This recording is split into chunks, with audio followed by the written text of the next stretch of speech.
L'Europe décortique en ce moment les propositions que Tsipras a envoyées cette nuit. À cet instant, la Grèce est-elle plus près de rester dans l'euro que d'en sortir? Non, plus près de rester dans l'euro, parce que quand même le paquet qui est présenté par Tsipras maintenant est quand même plus élaboré, beaucoup plus détaillé sur un nombre d'aspects que les précédentes propositions qui étaient faites. Auparavant, vous disiez que les mesures qui étaient présentées étaient des réformettes qui appauvrissaient surtout les pauvres en Grèce. Aujourd'hui, qu'est-ce que ça a changé? Comment vous voyez qu'il a corrigé?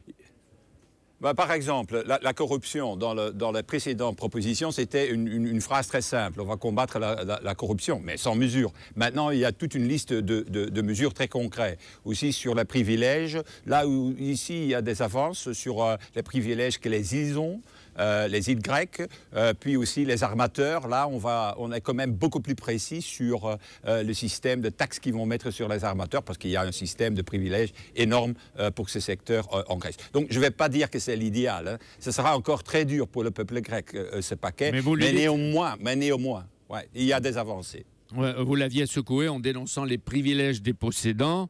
Là, il commence. Vous dites qu'il commence parce que vous vous attaquez, ou il devait s'attaquer aux propriétaires, aux armateurs, à l'armée, à l'église orthodoxe. On n'entend pas encore parler de l'église. Non, pas là.